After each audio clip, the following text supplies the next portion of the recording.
আসসালামু আলাইকুম প্রিয় দর্শক, অন্য মঞ্চের আলাপ চাইতায় আপনাদের সকলকে আমন্ত্রণ জানাচ্ছি। সারা পৃথিবীর রয়টার্স, এএফপি, বিবিসি, যুক্তরাজ্য, যুক্তরাষ্ট্রের গুরুত্বপূর্ণ সংবাদ মাধ্যমগুলো সয়লাভ শেখ হাসিনা যে এই বিচার প্রক্রিয়া নিয়ে প্রশ্ন তুলছেন সরাসরি, এবং অন্যদিকে এই বিচার প্রক্রিয়া নিয়ে প্রশ্ন তুলে যে আওয়ামী লীগ লকডাউন শাটডাউন কর্মসূচি পালন করছে এবং বাংলাদেশ জুড়ে আইন শৃঙ্খলা পরিস্থিতিটা যে বেশ নাজুক হয়ে উঠেছে, এই বিষয়গুলো সর্বত্র আন্তর্জাতিক সংবাদ মাধ্যমে শিরোনাম হচ্ছে।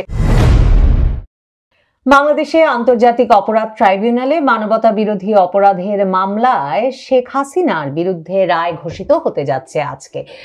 শেখ হাসিনা সহ 3 জন আসামি এই মামলায়, এবং এই 3 জন আসামির মধ্যে রাজসাক্ষী অর্থাৎ পুলিশ প্রধান চৌধুরী আব্দুল্লাহ আল মামুনের খালাস চেয়েছে রাষ্ট্রপক্ষ, আর বাকি 2 জন আসামি শেখ হাসিনা এবং শেখ হাসিনার সরকারের স্বরাষ্ট্রমন্ত্রী আসাদুজ্জামান খান কামাল, এই 2 জনের সর্বোচ্চ শাস্তি দাবি করেছে রাষ্ট্রপক্ষ।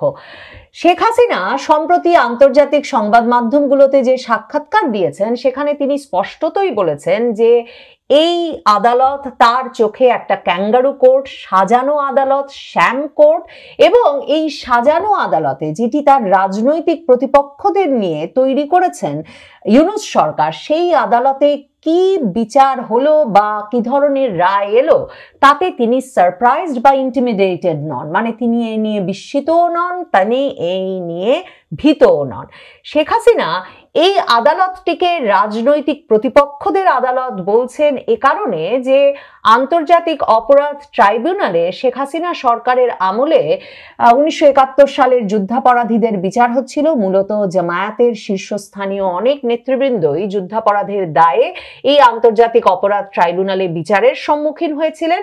2024 সালের 5ই আগস্ট শেখ হাসিনা সরকারের পতনের পর এই ট্রাইব্যুনালটি পুনর্গঠিত হয়, আইনে কিছু পরিবর্তন আনা হয়, এবং 2024 সালের জুলাই আগস্টের আন্দোলনের সময়কার প্রাণহানি সহ ঘটনা প্রবাহের জন্য দায়ী করে মানবতা বিরোধী অপরাধের মামলায় শেখ হাসিনাকে অভিযুক্ত করে প্রথম মামলাটি দায়ের হয় গত বছর অক্টোবর মাসে। সে সময় শেখ হাসিনাকেই একমাত্র আসামি করা হয়েছিল। কাজেই শেখ হাসিনাকে বিচারের জন্যেই যে আন্তর্জাতিক অপরাধ ট্রাইব্যুনালটি পুনর্গঠিত হয়েছে এবং তাকেই মানবতা বিরোধী অপরাধের দায়ে অভিযুক্ত করবার জন্যেই আন্তর্জাতিক অপরাধ ট্রাইব্যুনালের আইনেও পরিবর্তন আনা হয়েছে, সেগুলো একরকমের নিশ্চিত।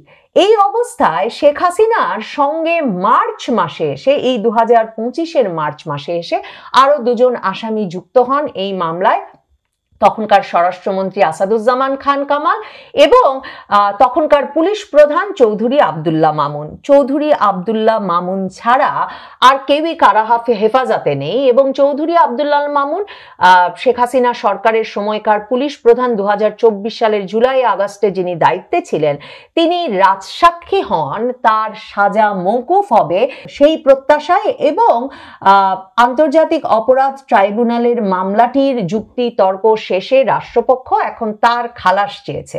আন্তর্জাতিক অপরাধ ট্রাইব্যুনালের কোনো মামলা, মানে এতটা গুরুত্বপূর্ণ স্পর্শকাতর কোনো মামলা এর আগে সাক্ষ্যের ওপর প্রধানত ভিত্তি করে সমাধানের ঘটনা আর ঘটেনি বলে বিশ্লেষকরা বলছেন, বা আন্তর্জাতিক অপরাধ ট্রাইব্যুনালের মামলাগুলো যারা পর্যবেক্ষণ করেছেন, দেখেছেন, তারা সে সময়ও মনে করিয়েছিলেন। শেখ হাসিনা সুস্পষ্টভাবে তার সাম্প্রতিক সাক্ষাৎকারগুলোতে বলেছেন যে এই যে তাকে সুপেরিয়র কমান্ডার, হুকুমদাতা এবং মাস্টার মাইন্ড হিসেবে চিহ্নিত করে তার বিরুদ্ধে এই মামলাগুলো করা হয়েছে, এর ফলে একদিকে যেমন যারা বিচার বা 2024-এর জুলাই আগস্ট আন্দোলনে এত রক্তপাত কিভাবে ঘটতে পারলো, যে পরিবারগুলো এই প্রাণহানির শিকার হয়েছে, স্বজন হারিয়েছে, তারা যেমন জুলাই আগস্টে আসলে কি ঘটেছিল তা জানবার কোনো সুযোগ পাবেন না, তেমনি এই রায়ের মাধ্যমে আসলে একরকম প্রতিশোধ নেওয়া ছাড়া আর কোনো উদ্দেশ্য পূরণ হবে না। কারণ শেখ হাসিনা বলছেন যে এই যে তিনি প্রত্যেকটি হত্যাকাণ্ডের জন্য বা তিনি একটি হত্যাকাণ্ডের জন্যও পুলিশ সহ আইন শৃঙ্খলা রক্ষাকারী বাহিনীকে বিক্ষোভকারীদের ওপর গুলি চালাতে নির্দেশনা দিয়েছিলেন, এর কোনো উপযুক্ত সাক্ষ্য প্রমাণ, মানসম্মত সাক্ষ্য প্রমাণ হাজির করা এই ট্রাইব্যুনালের পক্ষে অসম্ভব। এবং তিনি বলছেন এই যে বিভিন্ন জায়গা থেকে টুকরো করে করে বিভিন্ন কথোপকথনের অডিও ছড়িয়ে দিয়ে এটাকে প্রমাণ হিসেবে উপস্থাপনের চেষ্টা হচ্ছে, কনটেক্সট ছাড়া কোন রকম মানে এর আগে পিছে কি ছিল সেই অডিওর সেসব ব্যাখ্যা ছাড়া ওই প্রমাণগুলো এত ঠুনকো যে তিনি চ্যালেঞ্জ জানিয়ে ইউনূস সরকারকে কথাও বলেছেন যে তার দাবি ছিল, তিনি বারবার বলেছিলেন যে তিনি বিচারের মুখোমুখি হতে রাজি এবং তিনি বিচারের মুখোমুখি হতে চান যদি তাকে জাতিসংঘের আন্তর্জাতিক অপরাধ আদালত আইসিসিতে একটা নিরপেক্ষ স্বচ্ছ বিচারের মুখোমুখি করা হয়। কারণ তিনি বলছেন এরকম একটা কোনো নিরপেক্ষ স্বচ্ছ বিচার ব্যবস্থার সামনে পড়লে বোঝা যেত যে আন্তর্জাতিক ট্রাইব্যুনাল, বাংলাদেশের আন্তর্জাতিক অপরাধ ট্রাইব্যুনাল যেই সাক্ষ্য প্রমাণের ভিত্তিতে তার সর্বোচ্চ শাস্তি দাবি করছেন সেসব সাক্ষ্য প্রমাণ কতটা ঠুনকো। শেখ হাসিনা এমনকি ব্যাখ্যা করে, মানে অনেকগুলো আন্তর্জাতিক সংবাদ মাধ্যমে তো সাক্ষাৎকার দিচ্ছেন, সাক্ষাৎকারগুলো আসলে তিনি এই সময়ে দিয়েছেন সম্ভবত এ কারণেও, একদিকে যেমন শেখ হাসিনার আন্তর্জাতিক অপরাধ ট্রাইব্যুনালে মানবতা বিরোধী অপরাধের দায়ে রায় ঘোষিত হতে যাচ্ছে তার বিরুদ্ধে, কাজেই সে সময়ে তিনি আন্তর্জাতিক সংবাদ মাধ্যমে যুক্তিসঙ্গত প্রশ্নগুলো তুলে তার বয়ানটা, তার দিকের যুক্তি তর্কটা উপস্থাপন করে রাখতে চেয়েছেন। অন্যদিকে তিনি জানান দিতে চেয়েছেন যে এটা একটা সাজানো আদালত, কাজেই সাজানো আদালতে বিচার হয়ে গেলেই তিনি এর জন্যে নিজেকে দায়ী মনে করেন না। তিনি অবশ্য বলেছেন যে তিনি লিডারশিপ রেসপন্সিবিলিটি, মানে সে সময়ে 2024-এর জুলাই আগস্টে এই যে ব্যাপক রক্তপাত ঘটলো এবং কি করে রাজপথে এতটা সহিংস হয়ে উঠলো সবকিছু, সেসব বিষয়গুলো নিয়ে তিনি সামগ্রিকভাবে লিডারশিপ রেসপন্সিবিলিটি তিনি স্বীকার করেন কিন্তু প্রধানমন্ত্রী হিসেবে। কিন্তু তিনি ব্যক্তিগতভাবে নির্দেশনা দিয়েছেন এই যে তাকে ব্যক্তিগতভাবে দায়ী করার যে উদ্দেশ্য সফল করার চেষ্টা চলছে এই বিচারের মাধ্যমে, সেই দায় তিনি অস্বীকার করেন। এই কথাগুলো তিনি খুব পরিষ্কার করে আন্তর্জাতিক সম্প্রদায়ের কাছে তুলে ধরতে চেয়েছেন। তিনি সম্ভবত ইন্ডিপেন্ডেন্ট বা রয়টার্সের সঙ্গে সাক্ষাৎকারে এই কথাও পরিষ্কারভাবে বলেছেন যে যারা বলছে যে তিনি আইন শৃঙ্খলা রক্ষাকারী বাহিনীকে সরাসরি নির্দেশনা দিয়েছিলেন গুলি চালাতে, তাদের সরকার কিভাবে পরিচালিত হয় সে সম্পর্কে কোনো ধারণাই নাই। তিনি বলেছেন আইন শৃঙ্খলা রক্ষাকারী বাহিনীগুলো সুনির্দিষ্ট এবং লিপিবদ্ধ বিধিমালার উপর পরিচালিত হয়, কাজেই রাজপথে বা যে কোনো জায়গায় পরিস্থিতি বিবেচনা করে আইন শৃঙ্খলা রক্ষাকারী বাহিনীর সদস্যরা নিজে সিদ্ধান্ত নিয়ে কিভাবে সেটার মোকাবেলা করবেন তার সিদ্ধান্ত নেন। মানে এটা গণভবন থেকে কেউ গুলি করবার একটা ঢালাও নির্দেশনা দিয়ে আইন শৃঙ্খলা রক্ষাকারী বাহিনীকে রাজপথে ছেড়ে দেয় না যে দিকে দিকে গুলি চালাতে হবে। এরকম করেও তিনি ব্যাখ্যা করেছেন আন্তর্জাতিক সংবাদ মাধ্যমগুলোর কাছে। এবং সবচেয়ে গুরুত্বপূর্ণ মানে তাৎপর্যপূর্ণ বিষয় হচ্ছে যে বাংলাদেশে ইউনূস সরকার যখন 2024-এ একটা স্বচ্ছ আন্তর্জাতিক মানসম্পন্ন বিচার হবে এই প্রতিশ্রুতি দিয়ে ক্ষমতায় এসেছিল এবং তা তাদের একটা গুরুত্বপূর্ণ দায়িত্ব ছিল, তখন তারা যখন বিচার কাজ শেষ করছে তখন সারা পৃথিবীর রয়টার্স, এএফপি, বিবিসি, যুক্তরাষ্ট্রের গুরুত্বপূর্ণ সংবাদ মাধ্যমগুলো সয়লাব শেখ হাসিনা যে এই বিচার প্রক্রিয়া নিয়ে প্রশ্ন তুলছেন সরাসরি, এবং অন্যদিকে এই বিচার প্রক্রিয়া নিয়ে প্রশ্ন তুলে যে আওয়ামী লীগ লকডাউন শাটডাউন কর্মসূচি পালন করছে এবং বাংলাদেশ জুড়ে আইন শৃঙ্খলা পরিস্থিতিটা যে বেশ নাজুক হয়ে উঠেছে, এই বিষয়গুলো সর্বত্র আন্তর্জাতিক সংবাদ মাধ্যমে শিরোনাম হচ্ছে। কাজেই এই বিচার যে আসলে শেষ পর্যন্ত সকলের কাছে গ্রহণযোগ্য হবে না। সম্ভবত আন্তর্জাতিক সংবাদ মাধ্যম, বাংলাদেশের রাজনীতি যারা বোঝেন, বাংলাদেশের সাধারণ জনগণ প্রত্যেকেই এই বিষয়টা পরিষ্কার বুঝতে পারছেন। ধরুন শেখ হাসিনার আমলে যেই যুদ্ধাপরাধীদের বিচার চলছিল 1971 সালের, সর্বশেষ জামায়াতে ইসলামীর যে নেতা এটিএম আজহারুল ইসলাম, যার মৃত্যুদণ্ড কার্যকর হওয়া বাকি ছিল, এমনকি আপিলের রিভিউ শুনানিও শেষ হয়ে গিয়েছিল, সেই নেতা কিন্তু 2024 সালের 5ই আগস্ট শেখ হাসিনার পতনের পর বেকসুর খালাস পেয়ে বেরিয়ে এসেছেন।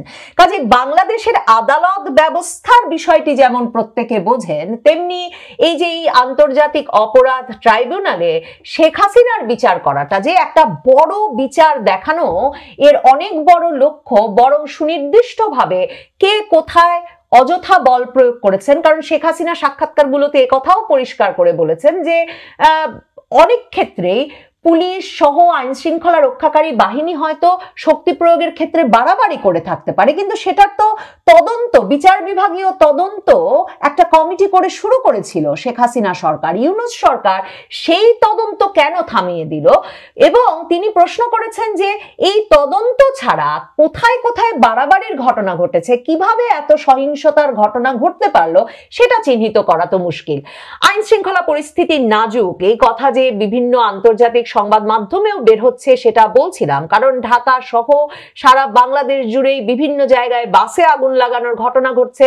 প্রধান উপদেষ্টার প্রতিষ্ঠান গ্রামীণ ব্যাংকের বিভিন্ন শাখায় নিয়মিতভাবে আগুন দেওয়া, ককটেল ফোটানোর ঘটনা ঘটছে এবং ককটেল, হাতবোমা বিস্ফোরণ ঘটছে বিভিন্ন জায়গায়। হতাহতের কোনো ঘটনা নাই, কিন্তু এই যে একটা পরিস্থিতিটা যে একটু ঘোলাটে, এবং মানে আজকে স্বরাষ্ট্র উপদেষ্টা নিজেও বলেছেন যে আইন শৃঙ্খলা পরিস্থিতি ভালো নয়, খারাপও নয়, কিন্তু পুলিশ সন্দেহ হলেই গ্রেফতার, পুলিশ সন্দেহ হলেই তল্লাশি, এই জায়গা থেকে এখন কতটা চরম অবস্থানে গেছে তার প্রমাণ ঢাকা মেট্রোপলিটন পুলিশের কমিশনার সাজ্জাদ আলী। তিনি ঘোষণা দিয়েছেন যে কাউকে যদি যানবাহনের ওপর ককটেল ফোটাতে দেখা যায়, তাহলে যাতে দেখা মাত্র, মানে সন্দেহ হওয়া মাত্র যাতে পুলিশ গুলি চালায়।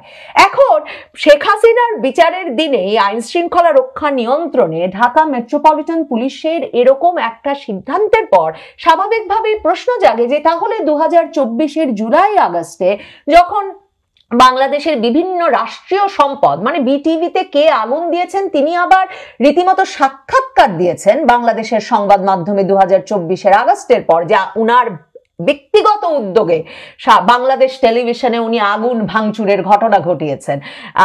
এ সহ বিভিন্ন 2024-এর জুলাই আগস্ট আন্দোলনের নেতৃবৃন্দ তো প্রকাশ্যে বলেছেন যে তারা যদি পুলিশ হত্যা করে পুলিশ ঝুলিয়ে না রাখতেন, এক থানায় ঢুকে যদি 13-14 জন পুলিশকে একবারে মেরে না ফেলতেন, সেতু ভবনে আগুন না দিতেন, মেট্রো রেলে আগুন না দিতেন, এক্সপ্রেসওয়ে টোল প্লাজায় আগুন না দিতেন, তাহলে পরিস্থিতিটাকে এমন করে তোলা যেত না যার ফলে শেখ হাসিনা সরকারের পতন হতো। তো প্রশ্ন তো জাগে যে এত ব্যাপক যে বিশৃঙ্খলা, সহিংসতা ঘটছিল 2024-এর জুলাই আগস্টে, সে সময় তাহলে কি পুলিশ বাহিনীর গুলি চালানো সত্যিকার অর্থেই অপরাধ, নাকি আইন শৃঙ্খলা পরিস্থিতি রক্ষার জন্য জরুরি ছিল? সেই প্রশ্নগুলো তো আলাদা আলাদা ঘটনা ধরে তদন্ত করা বিচার প্রক্রিয়ার সবচেয়ে বড় বিষয় হওয়া দরকার ছিল। কিন্তু শেখ হাসিনার বিচারই ছিল এই সরকারের, ইউনূস সরকারের এবং 2024-এর জুলাই আগস্টের বিজয়ী পক্ষের প্রধান লক্ষ্য। কাজেই বিচার হয়েছে শুধুমাত্র শেখ হাসিনাকে লক্ষ্য করে, শেখ হাসিনার বিরুদ্ধে আন্তর্জাতিক অপরাধ ট্রাইব্যুনালে মানবতা বিরোধী অপরাধের দায়ে। শেখ হাসিনার বিরুদ্ধে এই বিচারে আন্তর্জাতিক অপরাধ ট্রাইব্যুনালের চিফ প্রসিকিউটর বলেছেন যে তিনি মনে করেন 1400 বার শেখ হাসিনার ফাঁসি হতে পারে। তিনি একথা বলছেন কারণ তারা 1400 জন নিহত হয়েছেন এমন কথা ট্রাইব্যুনালে তুলে ধরেছেন। জাতিসংঘ যে প্রতিবেদন দিয়েছে 2024-এর জুলাই আগস্টের ঘটনা প্রবাহ সম্পর্কে, সেখানে জাতিসংঘ যেহেতু বলেছে যে 16ই জুলাই থেকে 16ই আগস্ট পর্যন্ত 1400 জন নিহত হয়ে থাকতে পারেন তার ভিত্তিতে। কিন্তু এখন পর্যন্ত ইউনূস সরকার, আমি 7ই নভেম্বরেও প্রথম আলোর রিপোর্ট দেখছিলাম, এখন পর্যন্ত ইউনূস সরকার 836 জনের একটা সর্বশেষ চূড়ান্ত তালিকা করেছে। আর সেই তালিকা ধরে তদন্ত করে অনুসন্ধান চালিয়েও প্রথম আলো বের করেছে যে সেখানেও 52 জন আছেন যারা কেউ বাজ পড়ে, কেউ দুর্ঘটনায়, কেউ হার্ট অ্যাটাকে বাড়িতে বসে নিহত হয়েছিলেন, কিন্তু তাদেরকেও তালিকায় ভরে তালিকা দীর্ঘায়িত করা হয়েছে। কাজে 1400 জনের মৃত্যুর দায়ে ফাঁসির রায় চাওয়া হচ্ছে বটে, কিন্তু 1400 জনের হিসাবও এখন পর্যন্ত ইউনূস সরকার বা বর্তমান সরকার মেলাতে পারেনি। এই সব মিলিয়ে আসলে শেখ হাসিনার রায় বিষয়ে ক্রিয়া প্রতিক্রিয়া, মানে কে কেমন প্রতিক্রিয়া দেখাবেন, সেটা এতটাই রাজনৈতিকভাবে বিভক্ত। মানে 2024-এর জুলাই আগস্ট আন্দোলনে বিজয়ী পক্ষের জন্য এই বিচারের রায়, শেখ হাসিনার ফাঁসির রায় পাওয়া হবে তাদের এক রকমের আরেক বিজয়। কাজে নিশ্চিতভাবে জামায়াতে ইসলামী যেমন বলেছে, জামায়াতে ইসলামী সহ 8 দল সারা দেশে মাঠে থাকবে এই শেখ হাসিনার রায়কে কেন্দ্র করে। ধারণা করা যায় এই রায়ের পর তারা বিজয় মিছিল করবেন যদি রায় তাদের মন মতো হয়, না হলে যদি রায় তাদের কোনো কারণে মনোপুত না হয়, তাহলে তারা যে সেই রায়ের বিরুদ্ধে রায় আরো শক্ত করবার জন্যও আন্দোলনে নেমে যাবেন না, তারও কোনো গ্যারান্টি দেওয়া যায় না। মানে সেগুলো এই বিচারের একটা সম্ভাবনা। আর অন্যদিকে যারা এই মামলায় শেখ হাসিনাকে অভিযুক্ত করাকে একটা রাজনৈতিক উদ্দেশ্য প্রণোদিত মামলা এবং বিচার প্রক্রিয়া বলে মনে করেন, তাদের জন্য এই বিচারের রায় হওয়া না হওয়া আসলে সেভাবে তাৎপর্যপূর্ণ বা উল্লেখযোগ্য কিছু নয়। কারণ তারা জানেন যে সত্যি যদি রাজনৈতিক পালা বদলে আবারও বাংলাদেশের রাজনীতিতে আওয়ামী লীগ সক্রিয় আছে, শাটডাউন করছে, লকডাউন করছে, ঝটিকা মিছিল করছে, পুলিশকে ব্যতিব্যস্ত রাখছে, সরকারকে ব্যতিব্যস্ত রাখছে, কিন্তু তারা যখন তাদের কার্যক্রমের উপর নিষেধাজ্ঞা সরিয়ে সম্পূর্ণত বাংলাদেশের রাজনীতিতে আবার অন্তর্ভুক্ত হবার পরিস্থিতি তৈরি করতে পারবে, মানে আওয়ামী লীগের যখন আবার রাজনৈতিক বিজয় ঘটবে, তখন শেখ হাসিনার বিরুদ্ধে এই রায় একটা কাগজের টুকরায় পরিণত হবে। এই দেশগুলো বাংলাদেশ, ভারত, শ্রীলঙ্কা, মালদ্বীপ এবং মরিশাস। তো সেখানে বাংলাদেশের নিরাপত্তা উপদেষ্টা ভারতের নিরাপত্তা উপদেষ্টার আমন্ত্রণে যোগ দেবেন এবং ভারত হলো হোস্ট কান্ট্রি। আমাদের জাতীয় নিরাপত্তা উপদেষ্টা ডক্টর খলিলুর রহমান, তিনি এই সম্মেলনে যাবেন কিনা এটা নিয়ে একটা কনফিউশন ছিল। আমার মনে হয় এখন কনফিউশনটা নাই, কারণ আমরা কয়েকদিন ধরে লক্ষ্য করছিলাম যে ডক্টর খলিলুর রহমানকে আরেকজন বিশেষ সহকারী লুৎফে সিদ্দিকী কে দিয়ে রিপ্লেস করার একটা চেষ্টা আমরা খেয়াল করেছিলাম। তিনি আমেরিকায়, সাধারণত আমরা জানি যে ডক্টর খলিলুর রহমানই সাধারণত আমেরিকার বিভিন্ন পর্যায়ের আমলাদের সাথে বা রাজনৈতিক নেতাদের সাথে মিটিং করেন, কিন্তু সম্প্রতি আমরা দেখলাম যে ডক্টর খলিলের পরিবর্তে সেখানে লুৎফে সিদ্দিকীকে ফিট করা হয়েছে। এবং এবারও একটা চেষ্টা ছিল যে ডক্টর খলিলের পরিবর্তে লুৎফে সিদ্দিকীকে দেওয়া যায় কিনা, কিন্তু অজিত দোভাল ডক্টর খলিলকে ইনভাইট করেছেন। এবং আপনারা জানেন কিনা আমি জানি না যে ডক্টর ইউনূসের সাথে ডক্টর খলিলের কিন্তু একটা দূরত্ব বেশ কয়েকদিন ধরে সৃষ্টি হয়েছে। ডক্টর খলিল মনে করেন যে বর্তমান অন্তর্বর্তীকালীন সরকারের যে ব্যর্থতা, তার জন্য প্রধানত দায়ী হলো ডক্টর ইউনূস। ডক্টর ইউনূস নিজের লাভ ছাড়া আর কিছুই দেখেননি, এমনকি যারা ডক্টর ইউনূসকে ক্ষমতায় বসিয়েছিলেন তিনি তাদেরকেও অনেক কাজের মাধ্যমে বিব্রত করেছেন।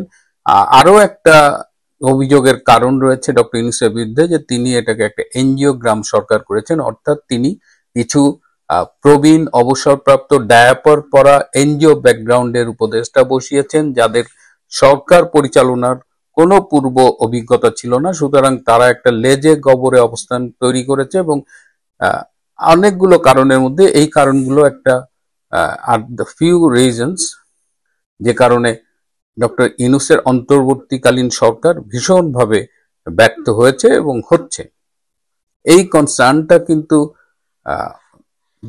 যারা ডক্টর ইউনূসের পেছনে আশীর্বাদের হাত রেখেছিল, তার মাথায় ব্লেসিংস রেখেছিল, তারাও কিন্তু বারবার বলছে। এবং ডক্টর খলিলকে আপনি অপছন্দ করতে পারেন, তার অনেক সমালোচনা আছে, কিন্তু এই ইউনূস সরকারের মধ্যে আপনি যদি কারোর সাথে ডিল করতে চান, আমার মনে হয় যে doctor Khalil is one of the best persons to deal with. তিনি দীর্ঘকাল আমেরিকায় ছিলেন, যে কারণে তার মধ্যে আমেরিকান ডেমোক্রেসির কিছু ভালো জিনিসও আমরা খুঁজে পাই।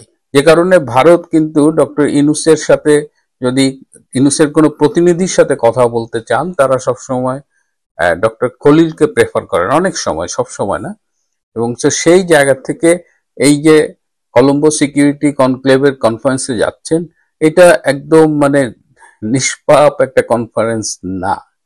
ডক্টর খলিলকে এই সময়ে ডেকে নেওয়া হচ্ছে এবং এটার একটা কারণ আছে। সেটা কারণ হলো, ধারণা করা হচ্ছে যে এই কনফারেন্সের ফাঁকে ডক্টর খলিলের সাথে অজিত দোভালের একান্তে একটা বৈঠক হবে এবং সেই বৈঠকে ভারতের পক্ষ থেকে সুস্পষ্ট কিছু বার্তা ডক্টর খলিলের মাধ্যমে ইউনূস সরকারের কাছে পৌঁছে দেওয়া হবে। তার মধ্যে প্রথম হলো যে এই যে বাংলাদেশের মাটি ব্যবহার করে ভারতকে অস্থির করার জন্য যে জঙ্গি কার্যক্রম, ভারতের কাছে ইতিমধ্যে বেশ কিছু প্রমাণ রয়েছে এবং এই প্রমাণের ভিত্তিতে তাদের আলোচনায় অজিত দোভাল ডক্টর খলিলকে খুব ক্লিয়ারলি বলে দেবেন এবং ভারতের উদ্বেগ প্রকাশ করবেন যে বাংলাদেশকে কেন্দ্র করে ভারত বিরোধী যে জঙ্গি তৎপরতা চলছে, এবং এই প্রমাণগুলো ডক্টর খলিলের হাতে তুলে দেবেন বলে আমার ধারণা। এবং সম্প্রতি যে দিল্লিতে গাড়ি বোমা বিস্ফোরিত হলো, যেখানে ধারণা করা হচ্ছে এখানে বাংলাদেশি কোনো জঙ্গির সংশ্লিষ্টতা থাকতে পারে, যদিও ভারতের পক্ষ থেকে কিন্তু অফিসিয়ালি এ ব্যাপারে কিছু জানা হয়নি।